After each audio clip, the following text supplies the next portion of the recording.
O tema dos 144.000 cria muito interesse no Apocalipse. Há apenas dois textos que falam sobre eles, Apocalipse capítulo 7 e Apocalipse capítulo 14. Por que 144.000? Esse número é simbólico ou é literal? O que representa esses 144.000 em relação aos eventos finais da história? Essas perguntas vamos respondê-las no estudo de hoje.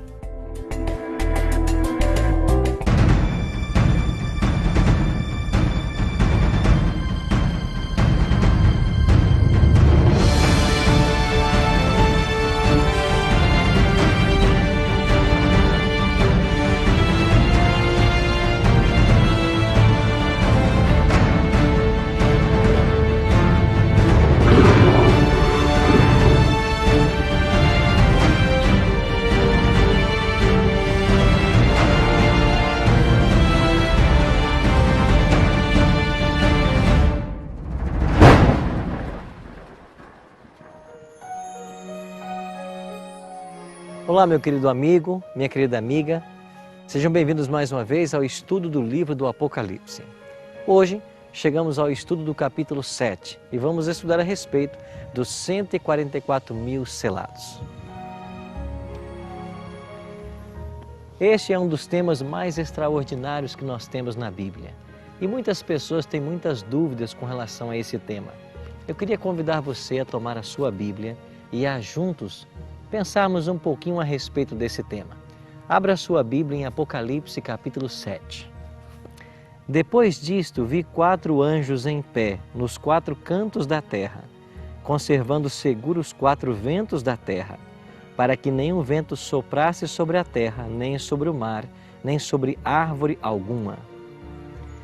Em Jeremias capítulo 4, nos versos 11 a 13, nós aprendemos de que ventos em profecias significam guerras. Agora o Apocalipse descreve de que existem 4 anjos que estão segurando os 4 ventos, ou seja, eles estão impedindo que aconteça uma outra guerra mundial. Agora, por que os anjos estão impedindo e até quando eles farão isso? Vamos continuar lendo o texto. Versículo 2. Vi outro anjo que subia do nascente do sol, tendo o selo do Deus vivo, e clamou em grande voz aos 4 anjos, aquele aos quais fora dado fazer dano à terra e ao mar, dizendo: não danifiqueis nem a terra nem o mar, até selarmos em suas frontes os servos do nosso Deus. Então ouvi o número dos que foram selados, que era de 144.000 de todas as tribos dos filhos de Israel. Interessante que o anjo que vem do nascente do sol, ele tem uma mensagem para os anjos que seguram os 4 ventos. Não soltem os ventos até selarmos na fronte os servos do nosso Deus. Mas como Deus sela os seus servos? Qual é o selo de Deus? Quem são estes 144.000 selados? Há muitas posições sobre o tema, mas a Bíblia claramente, aqui em Apocalipse capítulo 7 e Apocalipse 14, que são os 2 textos que tratam do assunto, deixam claro para nós alguns aspectos desse grupo. Primeiro, a primeira característica desse grupo é que eles recebem o selo de Deus. Eles são selados na fronte. O que é o selo de Deus? Abra comigo a sua Bíblia no livro do profeta Ezequiel. Ezequiel, capítulo 20, versículo 12, e depois leremos também o verso 20. Ezequiel, capítulo 20, o verso 12 nos diz assim: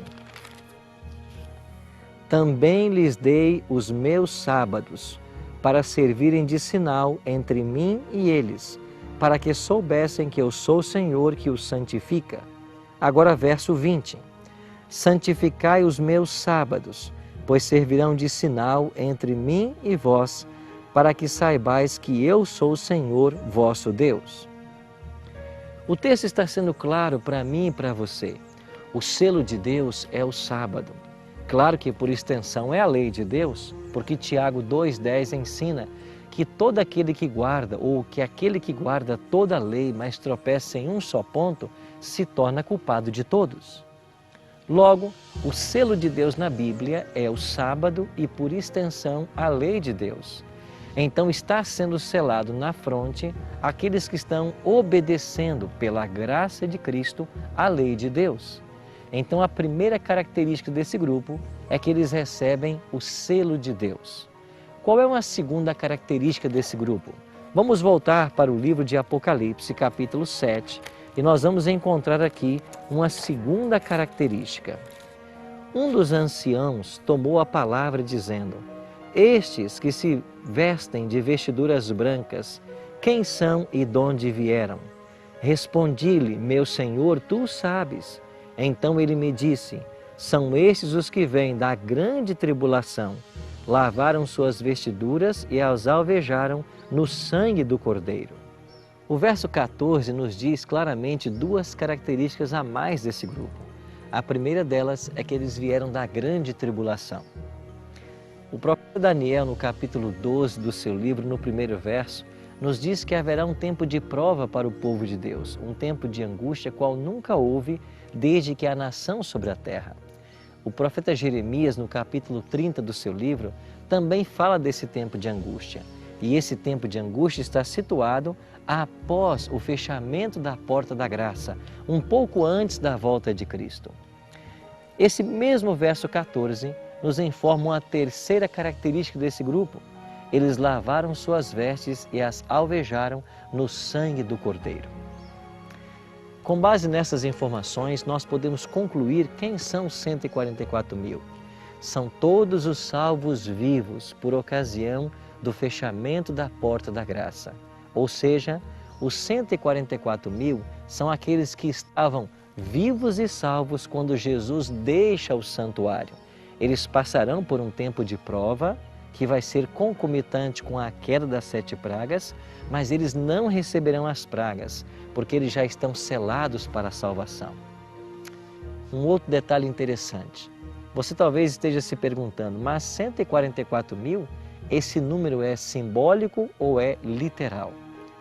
Olhando o Apocalipse capítulo 14, que é o outro texto da Bíblia que trata do tema, nós lemos assim no versículo 1, Apocalipse 14, 1. Olhei e eis o Cordeiro em pé sobre o monte Sião, e com ele 144 mil, tendo na fronte escrito o seu nome e o nome do seu Pai. Se nós vemos aqui o monte Sião e o Cordeiro em cima do monte com 144 mil, nós temos que nos perguntar, esse monte Sião é simbólico ou é literal? O Cordeiro é simbólico ou é literal? Se esses dois elementos certamente são simbólicos, então os 144 mil também é um número simbólico. De fato, a graça de Deus espera alcançar a todos. Haverá lugar no céu para todas as pessoas que desejarem. E o número de salvos, mesmo antes do fechamento da porta da graça e nos dias da volta de Cristo, não pode ser limitado a 144 mil. Por isso, eu e você devemos nos preparar para pertencer a esse grupo. Eu fico pensando que extraordinário privilégio temos eu e você, que vivemos nos dias que antecedem a volta de Cristo, de podermos fazer parte desse grupo tão especial. Para isso, eu preciso estar firme na fé, alicerçado na palavra e vivendo toda a doutrina que Cristo me ensina. Que Deus te abençoe, que essa seja a minha e a sua decisão. Ore comigo agora. Pai Santo, obrigado por Tua palavra. Obrigado pela esperança que nós temos de um dia estarmos de pé na Tua gloriosa vinda. Que o nosso coração seja Teu e que nós sejamos preparados a cada dia para nos encontrarmos contigo. Em nome de Jesus nós te oramos. Amém.